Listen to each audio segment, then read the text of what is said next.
Hi there, this is Marty from owingsart.com. Thanks for stopping by today as we take a look at these Faber-Castell Art Grip Aquarelle watercolor pencils. This set happens to be the 60 set, and recently had a subscriber drop by the channel and say, hey, you know, I noticed you've reviewed lots of other watercolor pencils, but you kind of left the Art Grip off your list. And indeed I had, but not intentionally, I just hadn't gotten around to it yet. So today, that's just what I'm going to do.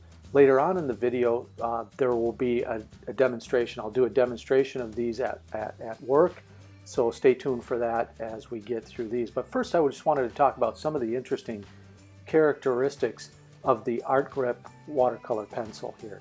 Okay, all these pencils are made in Germany by Faber-Castell in their workshop, and they're held to a high standard and good quality, so you're probably going to benefit from that. These are a little less expensive than Faber-Castell's higher end pencils, like the Albrecht Dürer watercolor pencil. I have a review out on the channel of that as well if you want to go check that out. These are more aimed at students or amateur artists, beginners, even children. And one of the characteristics that sets these pencils apart is that they're triangular in shape, and they have a rubberized grip, so they're easy to hold. You don't get a lot of hand fatigue using these, and they're good for people like that have smaller hands, so children or people with smaller hands. So that's good, I think, and they're well made. The Germans hold themselves to a high quality standard, so you're going to be ensured that there's not going to be a lot of breakage and things like that, and they come in a good range of colors. There's 60 in the set and a nice variety and different shades and whatnot. So you're not going to be short of good color range if you buy this set. Now you can pick these up in I think a 12, a 24, 36, and then the 60 set. So I just went the whole distance and got the full set. And they're, like I said, they're not very expensive. So you can usually manage to pick them up, especially if you're on sale, very inexpensively. So what I'll do today is I'll lay out all of the colors, not every single color, but a good representative color from each group, and we'll draw those out, and then I'll apply some water to these so that you can see the effect. Now this is a yellow, a really nice, like a canary or lemon yellow, and it goes down nice, first of all, as a pencil. So just even as a colored pencil, if you wanted to do it, you just keep it as a colored pencil, you can see the colors are pretty nice. But then once you lay down water, something very interesting happens with watercolor pencils, and we'll get to that in a second.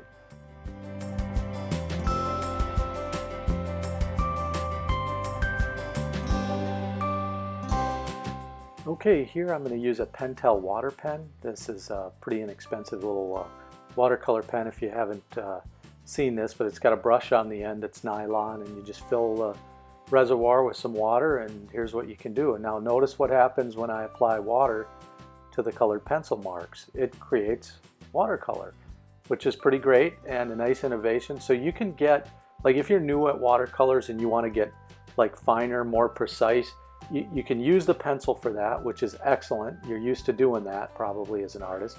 But then you add this color, which is really, I think, adds a new dimension to your drawing and allows you to be a little bit more precise with your artwork, and at the same time loose, if that makes sense, because of watercolors. So I think a lot of new artists are, or people who haven't used watercolors, are a little fearful of watercolors. Well, they don't behave. They don't act like I want them to. They just go everywhere, and they're kind of funny that way, and maybe a little bit more challenging for a new artist.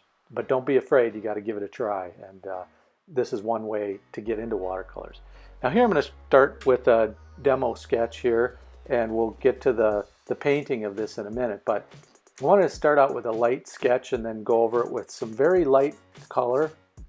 And this is going to be like a top-down view of a person walking on the street. So what a lot of art is about layering. So right now I'm just starting out with the base and kind of getting that down and applying color in layers, and we'll get to how that makes a difference here in a second. But I just wanted to test out these pencils and see how they did in sort of a layering scenario. But so Takes a little while to do things that way, but I think in the end you'll prefer the result other than trying to rush it or leave it just with a single layer.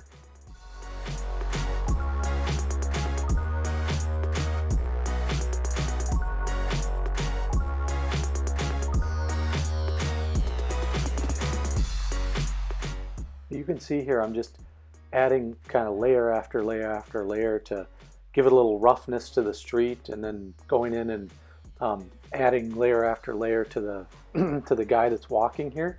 And you can even use your finger and rub in a little bit, or I even threw a little ink in here from in different places. But this is kind of an example of how that works. Just slowly, carefully, over time, just adding layer after layer. And here's zoomed out a little bit. You can start to see the effects you get. It's a little bit, I'd say, painterly, so that's kind of cool.